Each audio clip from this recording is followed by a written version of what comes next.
দর্শক, রাজধানীর শাহবাগে এই মুহূর্তে আছেন আমাদের সহকর্মী তরিক ইসলাম। রাজধানীর পরিস্থিতি জানতে সরাসরি চলে যাচ্ছি তার কাছে। তরিক, শাহবাগ এবং ঢাকা বিশ্ববিদ্যালয় এলাকার পরিস্থিতি কেমন আমাদের জানান।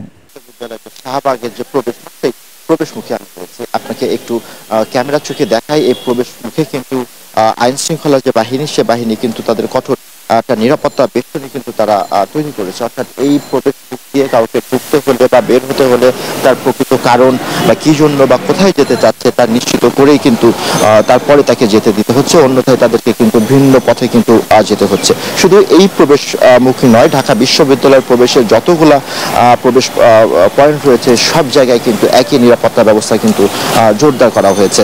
আমরা এখানে দেখেছি সকাল থেকে কিন্তু আইন শৃঙ্খলা বাহিনীর পাশাপাশি অন্যান্য যেই বাহিনীগুলো রয়েছে তাদেরও কিন্তু কঠোর অবস্থানের আমরা দেখতে পেয়েছি। আপনাকে জানিয়ে রাখি যে বৈষম্য বিরোধী যে ছাত্র আন্দোলন, তাদের কিন্তু পূর্ব নির্ধারিত কিন্তু কর্মসূচি, সেই কর্মসূচি অনুযায়ী আজকে সকাল 12টায় কিন্তু তাদের বিক্ষোভ কর্মসূচি রয়েছে। অর্থাৎ সকাল 12টায় তারা ঢাকা বিশ্ববিদ্যালয়ের যে রেজিস্ট্রার ভবন, সেই রেজিস্ট্রার ভবনের সামনে একত্রিত হবে এবং তারপর কিন্তু তারা সেখান থেকে কিন্তু ঢাকা বিশ্ববিদ্যালয়ের বিভিন্ন সড়ক প্রদক্ষিণ করবে এবং তার পরবর্তীতে তাদের কিন্তু পরবর্তী যে কর্মসূচি, সেই কর্মসূচি কিন্তু ঘোষণা করা হবে। এবং একই সাথে জানিয়ে রাখি তারা কিন্তু আগামীকালে কিন্তু সারা দেশব্যাপী কিন্তু অসহযোগ আন্দোলনের কিন্তু ডাক দিয়েছে। তারা বলছেন যে সরকারকে কোনো ধরনের সহযোগিতা করা হবে না। সেই জায়গা থেকে কিন্তু তারা সারা দেশব্যাপী সকল শিক্ষার্থী এবং আপামর জনসাধারণ যারা রয়েছে সবাইকে কিন্তু এই আন্দোলনে ডাক দিয়েছে। আপনাকে দেখায় যে এখনই কিন্তু আনসার বাংলাদেশ আনসারের একটি মহড়া আমরা দেখতে পাচ্ছি, দুঃখিত, বর্ডার গার্ড বাংলাদেশের একটি মহড়া কিন্তু আমরা দেখতে পাচ্ছি।